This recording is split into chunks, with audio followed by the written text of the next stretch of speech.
ሰላም ቤተሰብ እንዴት ናችሁ? በያላችሁበት ሰላማችሁ ብዝት ይበልልኝ። ቅመምዬ መልእክት አስቀምጣለች። ከመልእክቱ በፊት ብሩኬ በተናገረው ነገር አንዳንድ ሰዎች ጥያቄ ፈጥሮባቸዋል። ጥያቄ እንዲፈጥርባችሁ የምታደርጉት እናንተ ናችሁ። አረዳዳችሁና ነገሮችን የምታዩበት መንገድ ነው። ለእናንተ ጥያቄ እንዲፈጥርባችሁ ግራ እንዲያጋባችሁ የምታደርጉት እናንተው ራሳችሁ ናችሁ። ምክንያቱም ነገሮችን ቀጥታ ስለምታስቡ ማለት ነው። ገባችሁ? ግን ነገሮችን በተለያየ መንገድ ካሰባችሁ ምንም አይነት ጥያቄ የማይፈጥርም ግራ የሚያጋባ ነገርም ሊፈጥርባችሁ አይችልም። መጀመሪያ ብሩኬ ሀይሚን አምነሽበት ነው ወይ ብሎ የተናገራት ምን ለማለት ፈልጎ ነው? ገባችሁ አይደለ? ማለት አለባችሁ። አሁን እዛ ጋር ሀይሚዬን አምነሽበት ነው ወይ ብሎ ያላት ለሱ ደስታ ብላ፣ ገባችሁ አይደለ? ይከፋት ይሆን ወይ ብሎ በማደርገው ነገር ግን ይጎዳት ይሆን ወይ? ገባችሁ አይደለ? ብዙ ነገሮችን ትታ አሁን ከጎኑ የቆመች ልጅ ናት። ገባችሁ? ሁሉም ከሆነ ሆነ ብላ ትታ ከሱ ጎን ሁና ደስታውን ለመፍጠር ባሉ ችግሮች ከጎኑ ሁና እያበረታታችሁ በሚሆነው ነገር ደግሞ ጎበዝ፣ ጠንክር፣ በዚህ ቢሆን በዚህ ነው እያለች ሀሳብ እየሰጠችው ከጎኑ የሆነች ሴት ናት። አንዳንድ ጊዜ የበደላችሁ ሰው ሁሉንም ነገር ትቶ እናንተ ጋር ሲሆን የሚያደርግላችሁ ነገር እንክብካቤው የእናንተን ደስታ ለመፍጠር የሚያደርገው ነገር እናንተ ጋር ሲመጣ በጣም ይከብዳችኋል። ገባችሁ አይደለም? ብሩኬም የሀይሚ መልካምነቷ፣ ደግነቷ፣ የዋህነቷ ገባችሁ አይደል? ለሱ ከብዶታል። ገብታችኋል? ምናልባት ይከፋት ይሆን? ውስጧን እየከፋት ይሆን? የኔን ደስታን አስቀድማ ይሆን? ብዙ ጥያቄ እኮ ይፈጥርበታል።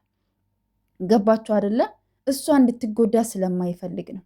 ለእኔ ብለሽ ነው ወይ?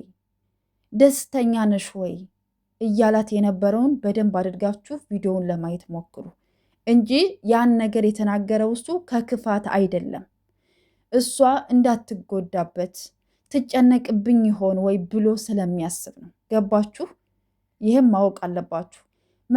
ሀይሚን እኮ ምርጫዬ ናት፣ የምፈልገው ሀይሚን ነው፣ የምወደው ሀይሚን ነው፣ በጣም ነው የማፈቅራት፣ በጣም ነው የምወዳት፣ እኔ ከእሷ መለየት አልፈልግም ብሎ ውሳኔውን ተናግሯል። አይደለ እንዴ? እናንተ የሆነች ነገር በተናገረ ቁጥር ወደ ሌላ ነገር ቀይራችሁ በቃ አይፈልጋትም፣ በቃ እንደዚህ ሊያደርጋት ነው፣ በቃ እንደዚህ ሊፈጠር ነው እያላችሁ በራሳችሁ መንገድ በራሳችሁ አስተሳሰብ እየሄዳችሁ ለምን የሰውን አይምሮ ውስጥ ትበጠብጣላችሁ እንዴ? የራሳችሁንም አይምሮ በጥብጣችሁ እንደገና ደግሞ የሌላ ሰውንም አይምሮ ለመበጥበጥ አትሂዱ እንዴ! ምን ሆናችሁ ነው? ነገሮችን እስኪ በመልካም ነገር ለመተርጎም ሞክሩ። ምን ለማለት ፈልጎ ነው? ምን ለማስረዳት ፈልጎ ነው ብላችሁ ነገሮችን ለማወቅ ፈልጉ፣ ለማወቅ ሞክሩ። ገባችሁ? በመጀመሪያ ደረጃ ድራማ እንደሆነ እናንተ ራሳችሁ ታውቃላችሁ። ድራማ ነው ተባላችሁ አይደለ? ይሄ እውነተኛ ታሪክ ሚዲያ ላይ አይወጣም በዚህ ልክ ማለት ነው። ገባችሁ አይደለ? በዚህ ልክ እውነተኛ ታሪክ ማንነታችሁን እንደዚህ ሚዲያ ላይ አያወጡም። ይህም ማወቅ አለባችሁ። ገባችሁ? እዛ ጋር እንደ ካራክተሩ ነው የሚጫወቱት። ይህም ማወቅ አለባችሁ። ስለዚህ እባካችሁ ለመፍረድ አትቸኩሉ፣ ነገር ለማቀጣጠል አትቸኩሉ። ገባችሁ? ምን ለማለት ፈልጎ ነው፣ ምን ለማስረዳት ፈልጎ ነው ብላችሁ ለማሰብ ሞክሩ። እናንተ እንደምታስቡት አይደለም። እሺ፣ እዛ ጋ ያን እንደዛ ብሎ የተናገራት ነገር ሀይሚዬ ትጎዳብኝ ይሆን፣ እንደዚህ ትሆንብኝ ይሆን፣ ለእኔ ደስታ ብላ ይሆን እያለ በጣም ስለሚጨንቀው ነው። አንዳንድ ጊዜ መልካምነት ሰው መልካምነቱ ሲበዛባችሁ፣ ደግነቱ ሲበዛባችሁ በጣም ይከብዳችኋል። እንደዛ ነው። ገባችሁ አይደለም? ሲቀጥል ደግሞ ሀይሚዬ መልእክት አስቀምጣለች። መልእክቱ ግን በጣም የሚያስቅ በጣም ከባድ ቅኔ ነው። ገባችሁ አይደለም? ሲጀመር የባሌ ጥላቶች የኔም ጥላቶች ናችሁ ተብላችኋል። እየገባው ገብቶታል። አልዘረዝርላችሁ። አያችሁ? ብሩኬን ብትጠሉት ሀይሚዬን እንደጠላችሁ አስቡ። ምክንያቱም አንድ ሰው የምትወዱትን ባላችሁን፣ ፍቅረኛችሁን፣ ጓደኛችሁ ወይም ደግሞ እናንተን እወዳችኋለሁ ብሎ የሚያስብ ሰው ቢጠላባችሁ ደስ አይላችሁ። ሀይሚዬም እንደዛ ነው። ገባችሁ? ስለዚህ እባካችሁ በሰው ህይወት ውስጥ ጥልቅ ብላችሁ ገብታችሁ አይሆንሽም፣ በቃ እንደዚህ ነው እንደዚህ ይሆናት አይሆናት እሷ ራሷ ታውቃለች። ምን ታውቃላችሁ? ምን እየተደረገ እንደሆነ ምን ታውቃላችሁ? እናንተ እኮ የምታውቁት ጉዳይ የለም እንዴ። ፈራጅ አትሁኑ፣ የእውነት ፈራጅ አትሁኑ።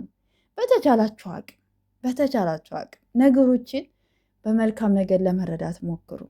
ምን ለማስረዳት እንደፈለጉ ምን ለማድረግ እንደፈለጉ እባካችሁ እንደው ከቻላችሁ ደግሞ እንደዚህ አይነት ስራው ደግሞ ከከበዳችሁ ደግሞ ስራውን እንዲቀይሩት ማድረግ ትችላላችሁ። ይህም መልካም ከመሳደብ ከመፍረድ ይሻላል አደለ?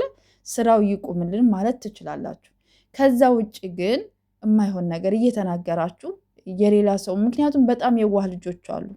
እናንተ በተናገራችሁት ነገር የሆነ የሚረበሹ ልጆች አሉ።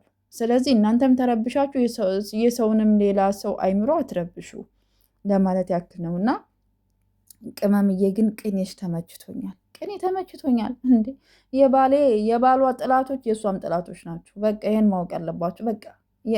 በቃ መልሱን ተመልሶላችኋል። ከገባችሁ ይግባችሁ፣ ካልገባችሁ ደግሞ እንግዲህ ምንም ማድረግ አይቻልም ማለት ነው። እና መልካም ጊዜ ይሆንላችሁ ቤተሰቦች። እና አትጨነቁ፣ አታስቡ፣ ፋፈሽ በሉ፣ ድምቅ በሉ። ምንም የሚከብድ ነገር የለም። እሺ ምንም የሚጨንቅ ነገር የለም። እንደዛ ብሎ የተናገረው ሀይሚዬ እንድትጎዳበት ስለማይፈልግ እንድትጨነቅበት ስለማይፈልግ ለዛ ነው፣ ሌላ ነገር አይደለም። እና እባካችሁ ነገሮችን ወደ ሌላ ነገር አታቀጣጥሉ።